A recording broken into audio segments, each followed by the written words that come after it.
Da, da, da.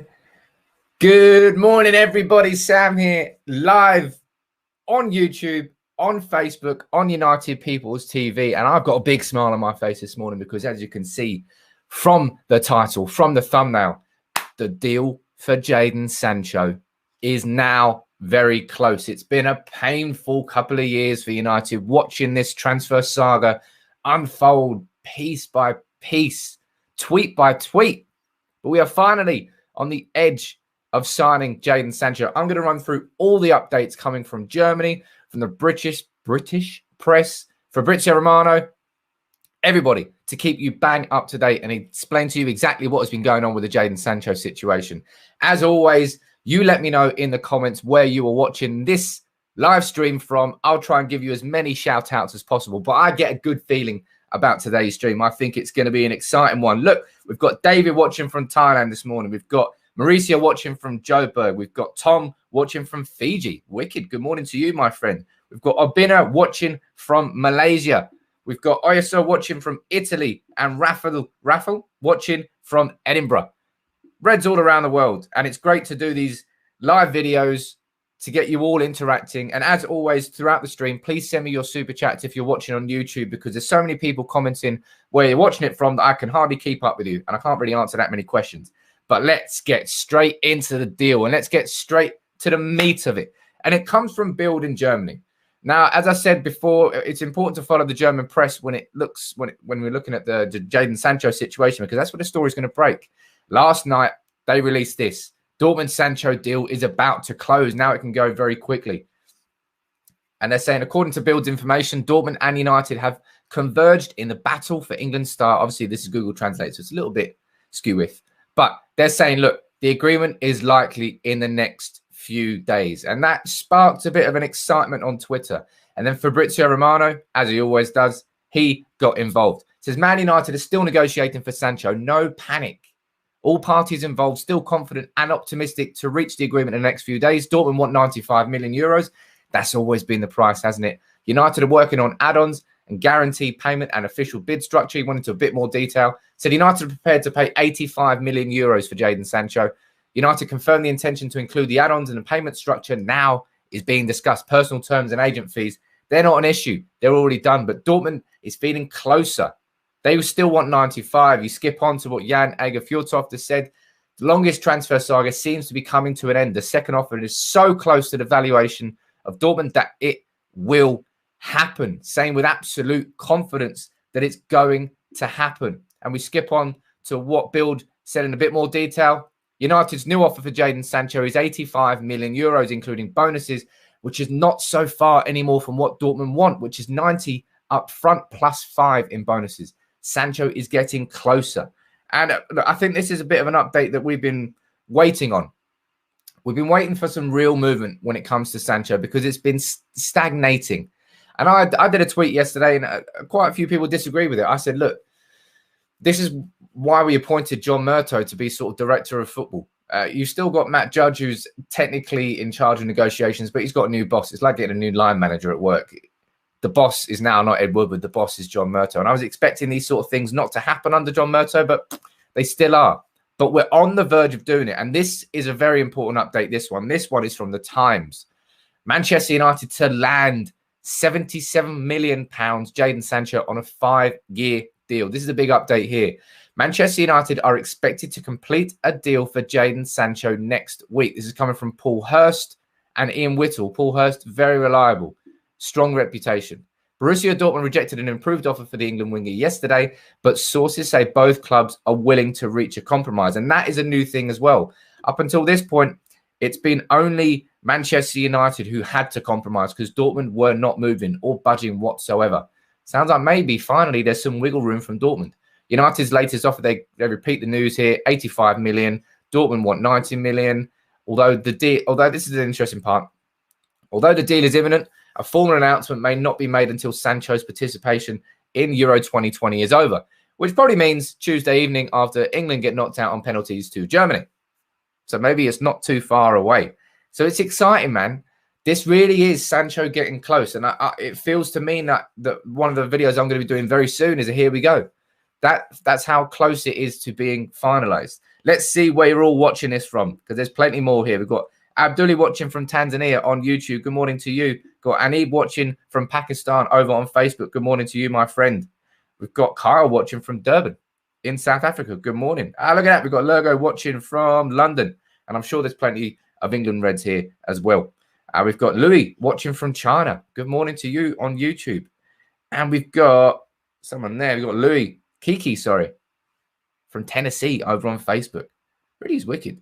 As I said, if you want to ask me some questions, keep firing in your super chats on YouTube. There's too many comments coming in. I can hardly keep up with them. And therefore, I will miss a lot of your questions. And it also helps the channel as well. And it does help me. So please send them in. We've got Davor watching from Bosnia. Good morning to you, my friend. Where's all the... Oh, my God, there's so many comments. Can't see him. There we go. Skip. But I'm now, at this point, I'm allowing myself to get excited about Jadon Sancho.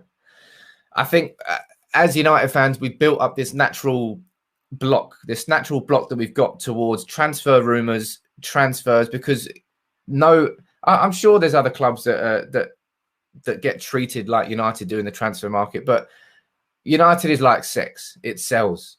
And therefore, if you can put United in a headline, you can link a player with United, it's probably going to be a more popular story than if you didn't link them to United. Therefore, we get a lot more pain because we're signing someone, we're not signing someone. We're getting used. We get used a lot in the transfer market. And unfortunately, it's left United fans with a bitter taste in the mouth in terms of the transfer market. And a lot of you will feel, and let me know what you think about this in the comments, actually.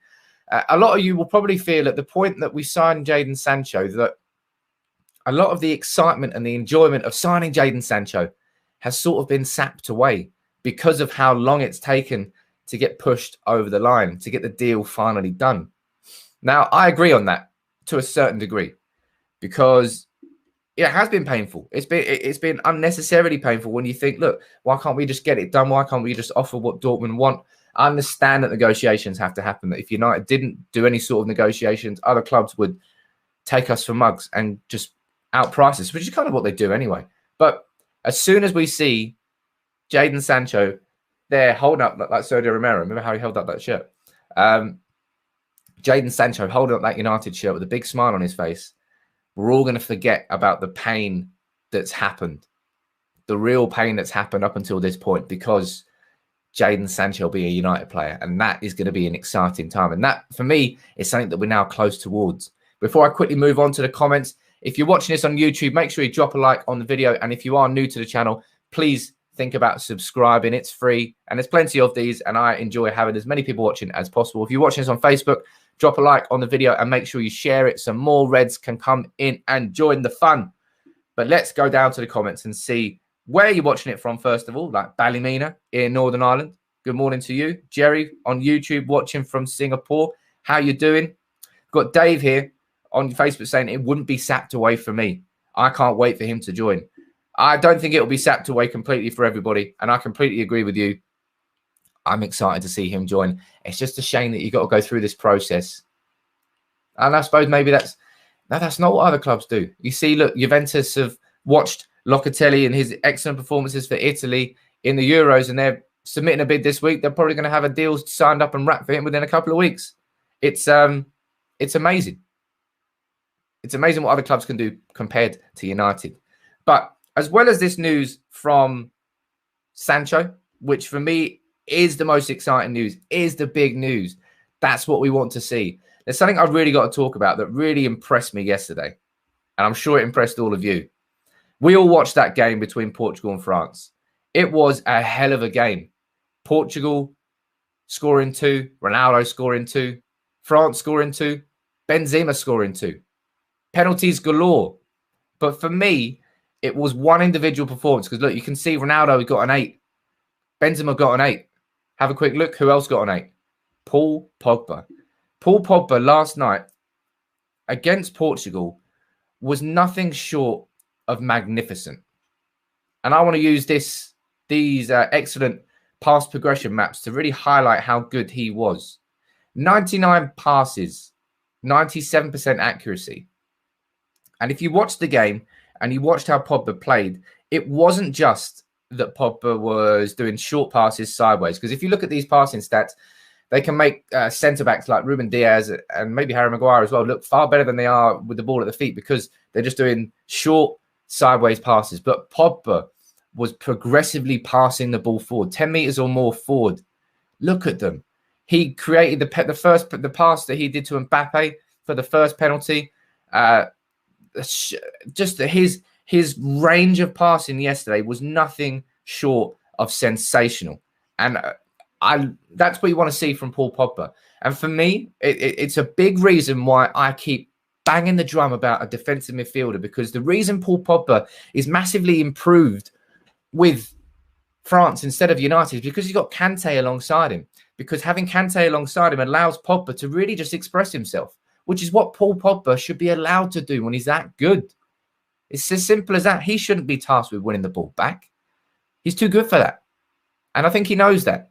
And he gets that sort of freedom at France. He doesn't get it at United because we don't have that player. And that, for me, is a big reason why we need a defensive midfielder. A couple of super chats coming in, so I'm going to read them out for you here. We've got one from Thomas. Good morning to you, Thomas. Maybe get a head start on Haaland if we get Sancho this year. It would surely benefit Sancho, United, and, of course, Haaland. Now, I don't personally think that Haaland is going to be leaving Borussia Dortmund this year, in the same sense that last year, Dortmund had a player in Sancho who they would sell if a ridiculous offer came in, but they didn't really want to sell him. That's the situation with Haaland this year. They've got a player that they know they're going to lose for 75 million next year because of his release clause. So if the big offer comes in this year, they'll take it, but they're not in a rush to sell him because they're going to have a whole year of Haaland.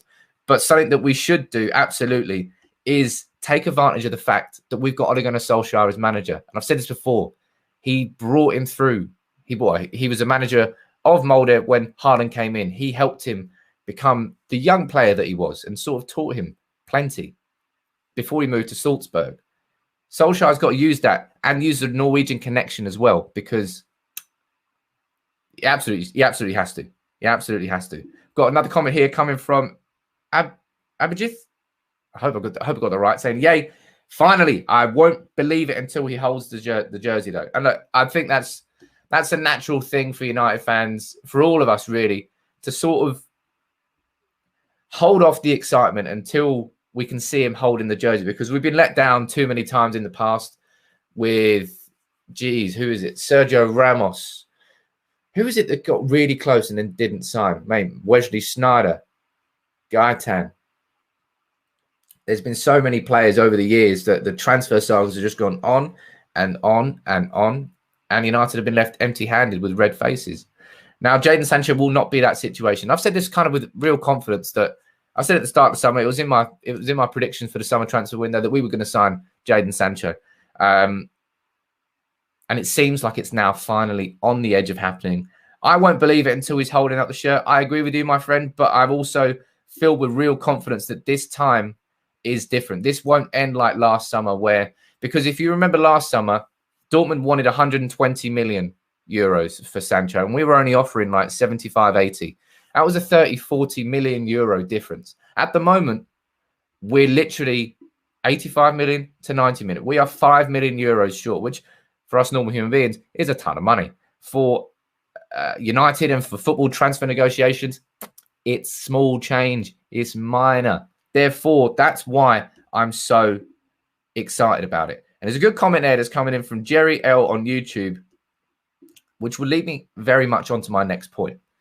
So that's the wrong comment. To here, we need rice on our plate. Well, if you're hungry, my friend, go and get some rice. We've got Jerry here saying we need to sell too.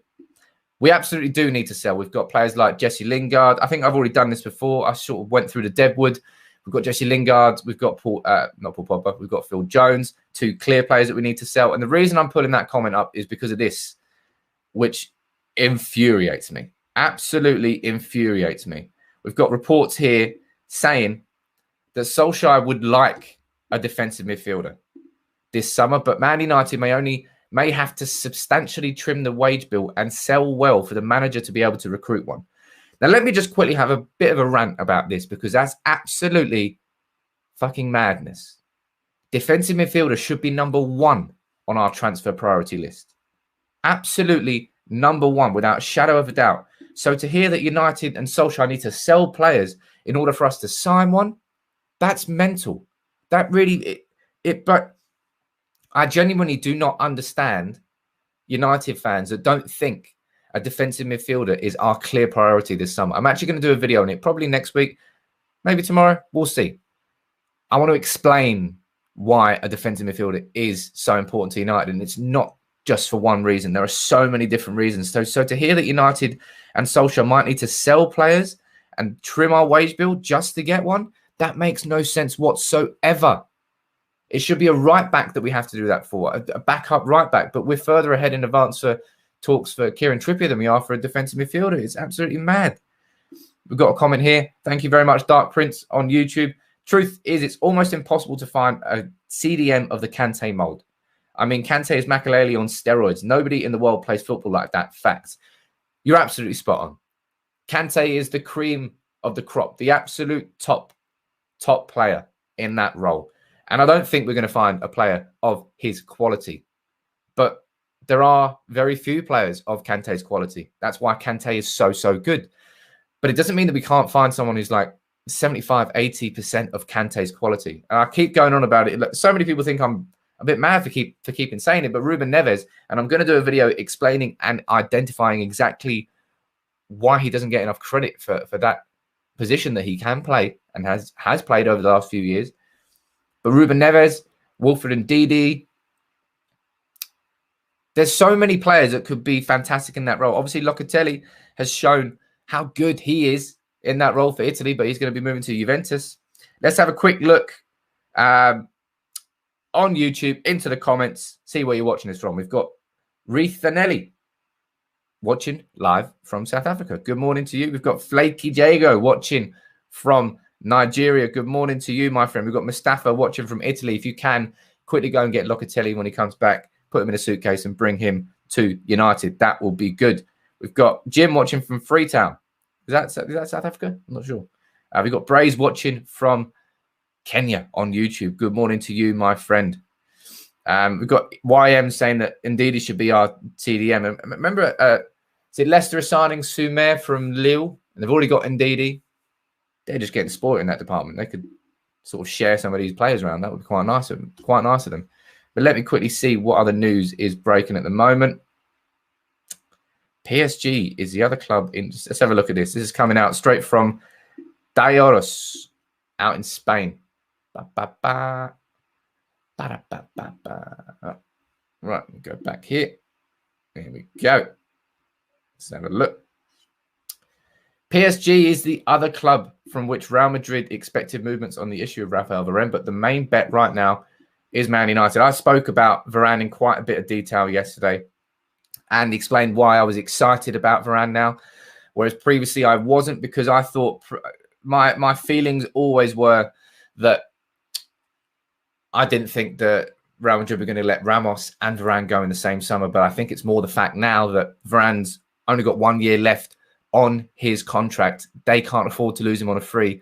And it's a bit of the same situation with Man United and Paul Pogba. I think Paul Pogba's contract runs out next year. So United need to make sure that whatever happens this year, we get Pogba to sign a new deal. We've already lost him once on a goddamn free. We can't do it twice, surely.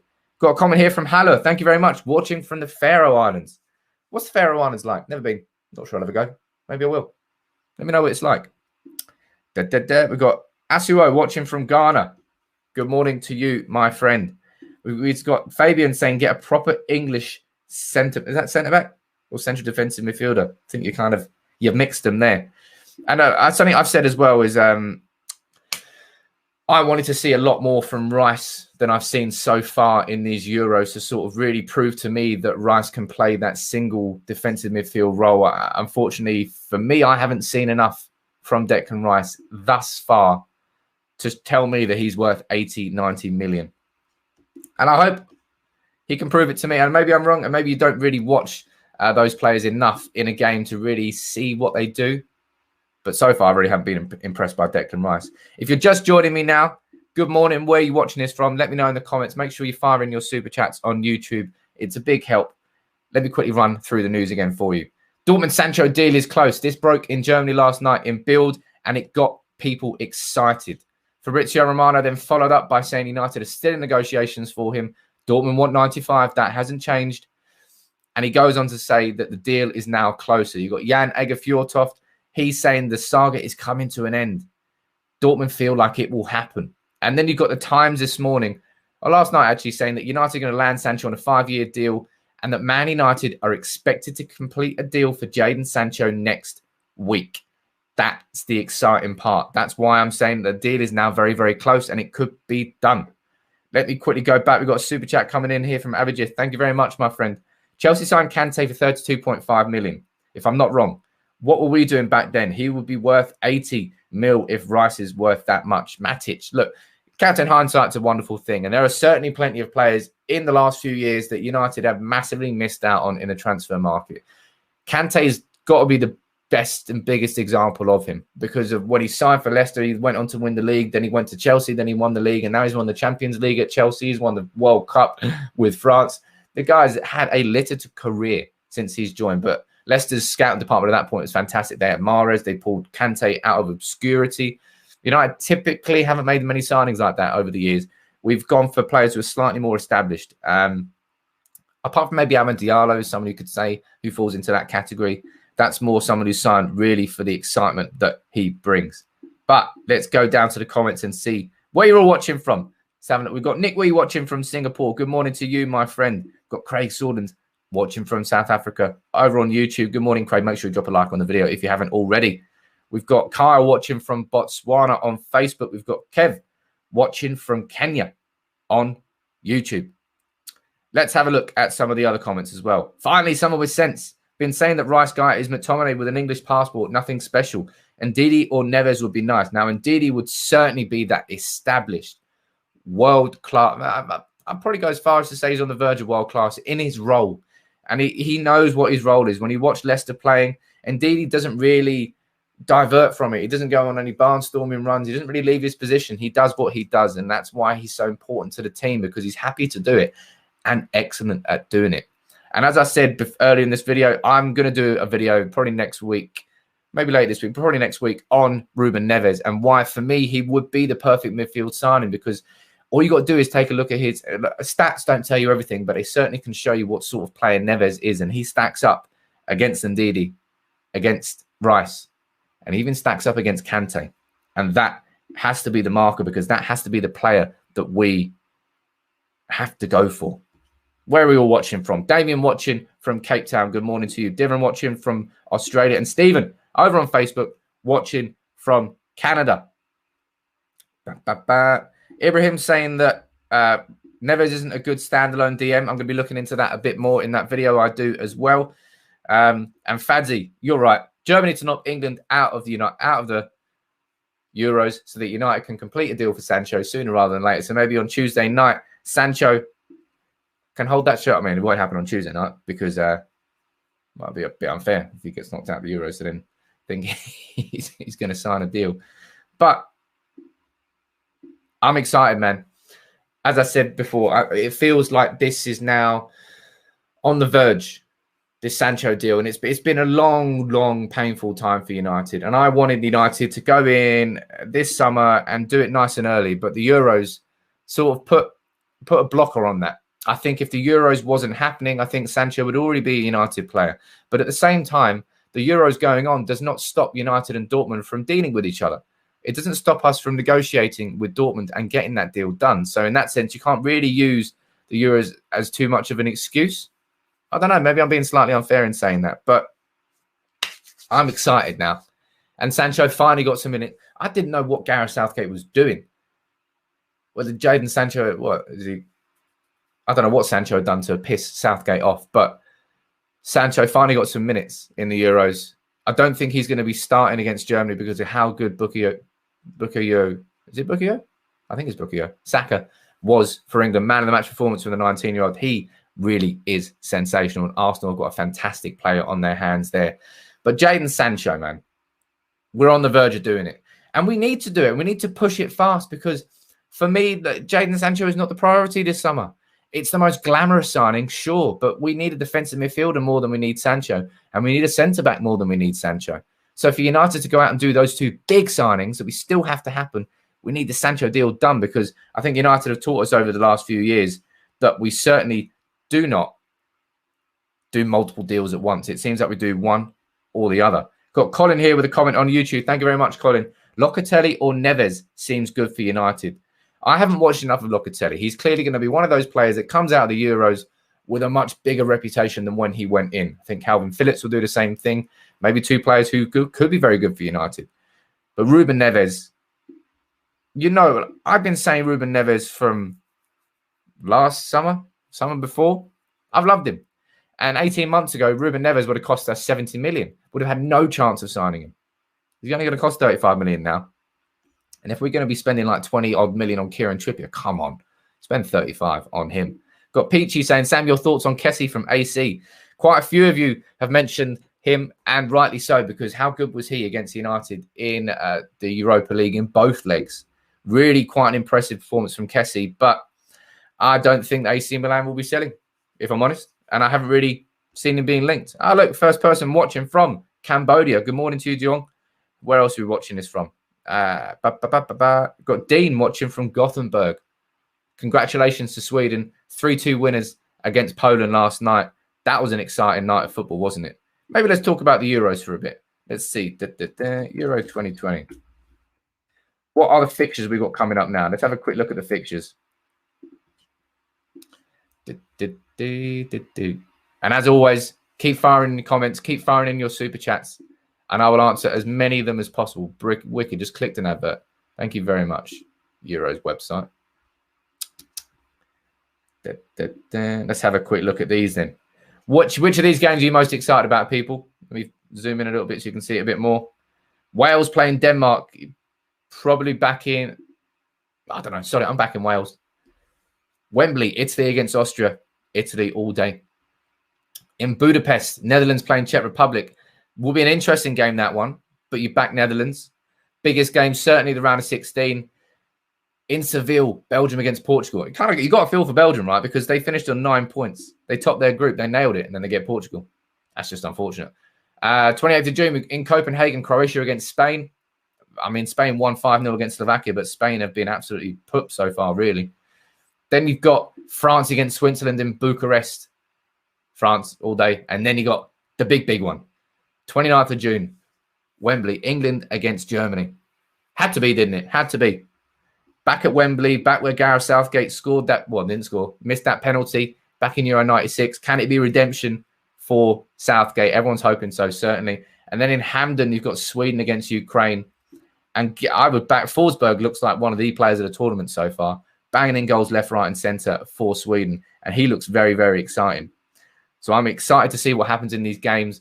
And looking at the bracket, I think it will be England against, if we can beat Germany, it'll be England against Sweden or Ukraine. So maybe we can play Sweden in the quarterfinal. That will be exciting.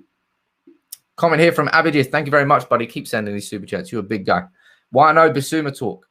Or even Locatelli is good. I haven't. Again, Basuma is another player that I have just not watched enough of to really give a fair estimation of him. Locatelli, he clearly has impressed, but I didn't watch Sassuolo last season. You didn't watch Sassuolo last season. Maybe I can try and speak to somebody who did watch Sassuolo last season to see what sort of player he really is outside of these individual games we're seeing from him, because he's certainly been playing very, very well at Euro 2020. Special case saying Germany's going to smack England because their manager is too scared to play ball. Let's see what happens. Southgate's set. Well, we haven't conceded a goal at Euros so far, but we've only scored 2. Top the group, 3 clean sheets. I mean, on paper, it's a sensational group, but when you watch these United games, sorry, not United games, I always do that. When you watch these England games, it certainly tells a different story. Got Kuma watching from the Glazer Mansion. What are you doing with the Glazer Mansion out? Is that South Africa? I think that's South Africa. Thank you very much for your super chat. But sod the Glazers. In fact, fuck the Glazers. Really, really fuck them. There was a video I saw the other day, actually. Let me try and pull this one up. This is definitely, you know, when you saw Joe Glazer saying that we're going to start doing things X, Y, Z. You know, we care about the club. You don't care about the club whatsoever. But this is, I suppose, something. But this is an example of maybe what they're trying to do to appease fans. From Webby over on YouTube, on Twitter, they are starting to paint Old Trafford. Rusty Old Trafford is finally getting a lick of paint.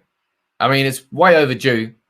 But these are the sorts of, and the Glazers at one point as well were saying that, oh, look, we're spending 10 million X on improvements at Old Trafford, trying to pull the wool over United fans' eyes, because every year for the last 7 years, they've had to spend 10. That's the sort of the upkeep that Old Trafford requires every year.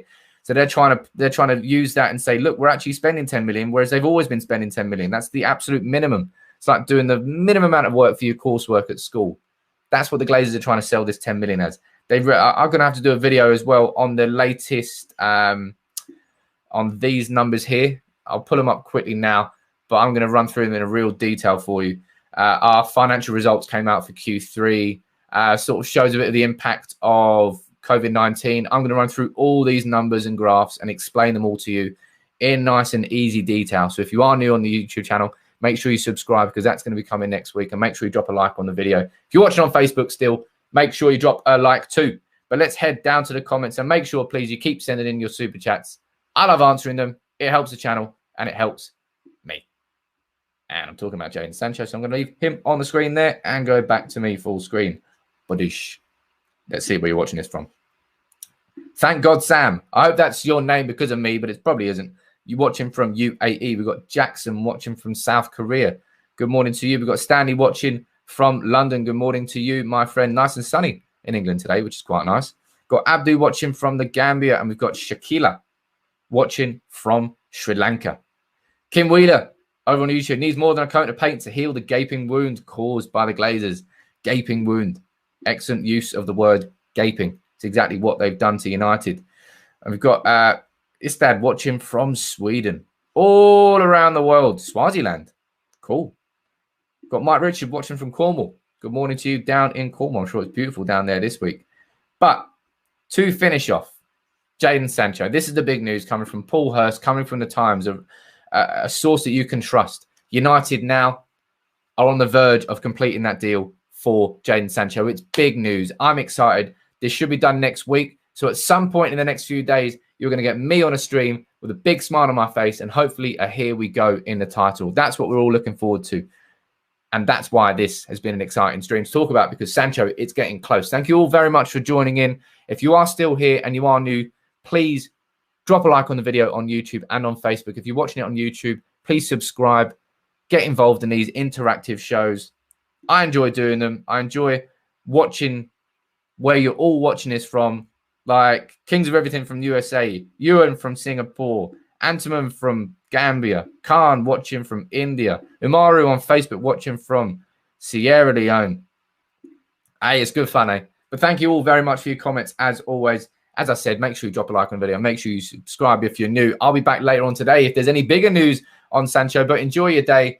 Thanks for joining in. And I will see you tomorrow morning at about 9:30. So make sure